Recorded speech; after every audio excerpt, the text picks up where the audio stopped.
Hey guys, it's Victoria and welcome back to FemmeHead. So I recently had some sort of cold crud bug. I don't know what it was, but it knocked my family out. And Michael still isn't quite over it yet. But all that is to say that inspired me to make this video, talking a little bit about being sick and how that can affect our cycle, our period, and charting. This obviously isn't a very exhaustive, thorough list, but it's just what came to mind as I sat down after I got over my illness, and it's what I wanted to share with you today.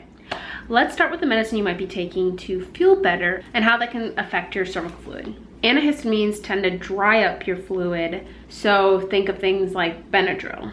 While decongestants like Sudafed, which is what I took while sick, tend to liquefy your fluid and mucus. There are medicines that include both antihistamines and decongestants, but I just think all this is to say, know that what you're taking can affect your cervical fluid, and to make note of that if you are taking medication in your chart. A whole host of things can delay ovulation and affect your cycle. Depending on how severe your illness is or how bad you feel, it can send a signal to your body that's like, I'm not really in the greatest place to get pregnant right now, so let's just delay it back a little bit until we're in a better place where we can support a healthy pregnancy. It's wild that our bodies can do that, and that they do that. So just know that if you're sick leading up to when you normally ovulate, there's a chance that it could be delayed and therefore throw back when your next period is. Spiking a fever is clearly going to affect your basal body temperature reading that you take every morning, so it's important to make note when you're sick in your chart. So when you're looking back, making your calculations, and you see this oddly high temperature, you can say oh, that's because I was really sick that day. Another thing to consider with temperature is poor sleep quality. I don't know about you, but I sleep horribly when I'm sick. I think most people do. And so getting that necessary 3 to 4 hour chunk of sleep that you need to get an accurate basal body temperature might not be happening, even if you don't know it. I toss and turn and just had insomnia the whole time I was asleep, which was so frustrating because literally all I wanted to do was sleep. I was so tired, and the boys were sick at the same time, so Lincoln was waking up in the middle of the night. It was rough. So I knew that maybe my temperatures weren't going to be the most accurate during that time because I was just not sleeping very solidly. So if you have a bad night of sleep, make sure you make note of that in your chart. You may notice that your period itself, if you get sick during your period, is actually different, whether that's your actual menstrual flow or cramping.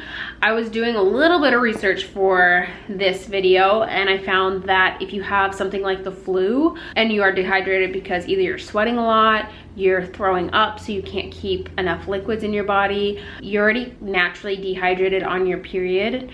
So if you have those two things working together, that can make cramps worse, regardless of where you are in your cycle. If you're sick or not feeling well, to just make sure you're pushing those fluids. And yeah, just a gentle reminder on your period to push fluids. And I feel like I need to sneeze right now. I've never not been able to chart because of an illness, or had a chart that was just so screwy from either cervical fluid or temperature from being sick that I wasn't able to easily chart and decipher where I was and whether I was fertile enough or meet the different rules. Sometimes it just takes an extra day or two of being careful and just that extra level of cautiousness. But also if you're feeling sick and crummy, you're probably not going to be doing things that end in pregnancy. So usually you don't have to worry about that if you have a cycle where you're sick. I want to know in the comments, what changes in your cycle or period have you noticed if you were sick during a cycle? Thankfully, I don't really get sick that often. I think the last time I was sick before this was when Theo was 3 or 4 months old. I don't know, maybe I did.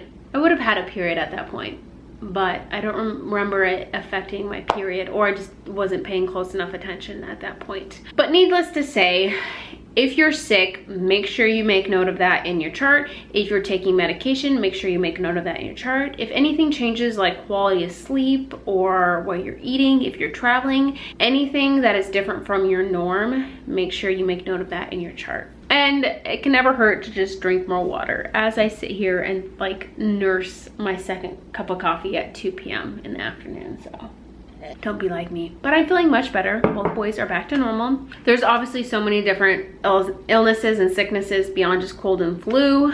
And I know so many things affect your cycle in different ways. I don't have experience in that. Today is just more about cold and flu, because that's the season we're heading into, and apparently already in, because cold and flu, RSV, all that stuff is hitting early this year. So be safe. Don't let people kiss your babies. Wear masks if you don't feel well. Stay home if you think you're sick, and all that good jazz. And take care of yourself. Okay, guys. Bye.